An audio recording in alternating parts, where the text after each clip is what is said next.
ఇక్కడ కూడా మనం జూబ్లీ హిల్స్ రోడ్ నెంబర్ 10లో చూస్తుంటే చాలా మంది అయితే ఉన్నారు. ఒకసారి మాట్లాడే ప్రయత్నం చేద్దాం. Bro hi bro. హాయ్ అండి, నమస్తే. ఫస్ట్ ఆఫ్ ఆల్ చాలా వరకు పెట్రోల్ లేదని చేశారు, చాలా మంది ఎక్కువ మంది క్రౌడ్ కనిపిస్తుంది. మనం దీని గురించి ఏం చెప్తారన్న? అంటే యాక్చువల్గా ఏంటంటే సడన్గా స్టాక్ ఉండట్లేదు అని తెలిసిన నుంచి అందరూ ఇలా వచ్చారండి. యాక్చువల్ అయితే గవర్నమెంట్ అయితే ఉంది అంటున్నారు, బట్ ఇన్స్టాలో ఫేస్బుక్లో రీల్స్ వల్ల ఇలా ఇంపాక్ట్ అయ్యిందండి యాక్చువల్. సో అంటే కొన్ని పోస్టులు ఇన్స్టాలో ట్విట్టర్లో పెట్టడం వల్ల చాలా మంది అనవసరంగా అంటే పెట్రోల్ అయిపోతుందనే చాలా మంది నిలబడుతున్నారు. ఎందుకంటారు ఇది?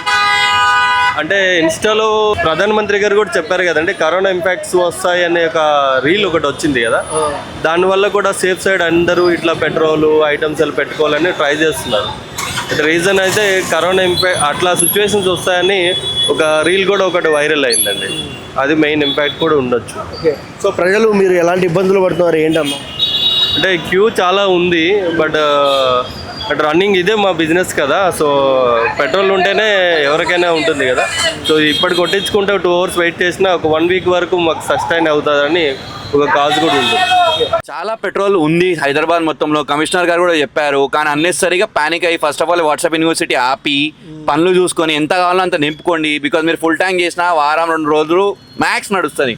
ఎన్నఫ్ ఫ్యూయల్ ఉంది హైదరాబాద్లో. ప్యానిక్ అయ్యి ఇది చేయకుండా పబ్లిక్కి ట్రబుల్ చేస్తున్నారు, పోలీస్కి ట్రబుల్ చేస్తున్నారు, ప్రతి ఒక్కరు ట్రబుల్ అవుతున్నాడు. దయచేసి ప్యానిక్ అవ్వకుండా ప్రశాంతంగా పెట్రోల్ పోపించుకోండి. అన్ని పంప్స్ ఓపెన్ ఉన్నాయి, అందరి దగ్గర స్టాక్ ఉంది.